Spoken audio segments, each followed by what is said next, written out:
Donald Trump and Benjamin Netanyahu met for the second time in 24 hours as the US president intensified pressure on the Israeli prime minister to reach a deal to end the war in Gaza. Now, the Israeli leader departed the White House after just over an hour's meeting with Trump in the Oval Office. The talks were held without any kind of media access. Netanyahu said that the meeting focused on efforts to free Israeli hostages still held captive by Hamas in Gaza.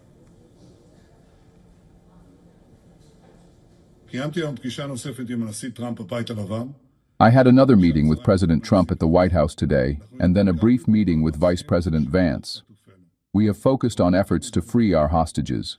We are not letting up for a moment, and this is possible because of the military pressure exerted by our heroic soldiers. Unfortunately, this effort is exacting a painful price from us in the fall of our best sons, but we are determined to achieve all our goals. He also noted that their discussions covered the implications and possibilities of the victory Israel and US achieved over Iran. Earlier, Netanyahu had said that Israel is closer to a ceasefire deal with Hamas, but declined to offer details about talks, saying, "We are certainly working on it." Well, we're certainly working on it. I can't speak in advance. You need several parties to tango. It's not even two here. But we're working on it diligently as we speak. In fact, on the way over here and on the way from here, we're not going to let up. We have a goal. We intend to achieve that goal. Meanwhile, Trump told reporters ahead of the meeting that he wants to solve the tragedy of the war in Gaza. I would say almost exclusively Gaza. We got to get that solved. Gaza is it's a tragedy. It's a tragedy. And he wants to get it solved, and I want to get it solved. And I think the other side wants to get it solved. Steve, could you talk on that, please? Netanyahu's return to the White House for fresh talks came after Qatari mediators warned that it would take time to seal an elusive ceasefire between Israel and Hamas during talks in Doha.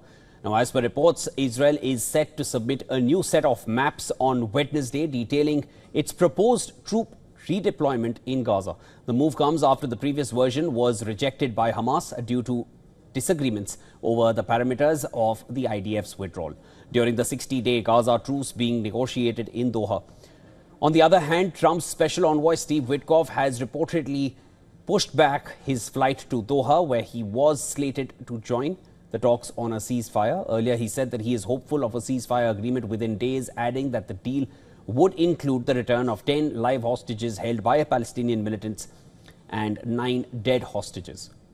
Hostilities, meanwhile, continued on the ground. Gaza's civil defense reported 29 people killed in Israeli strikes on Tuesday, including 3 children. 5 Israeli soldiers were killed in combat in northern Gaza, one of the deadliest days this year for the Israeli forces in the Palestinian territory. They were reportedly killed by an improvised explosive device near Beit Hanun in northern Gaza. The Israeli army said that it will continue to attack and cleanse this area in order to remove the threat. Meanwhile, Lebanon said 3 people were killed in a strike near Tripoli that the Israeli military said targeted a Hamas militant, the first on the north since the November ceasefire with Hezbollah.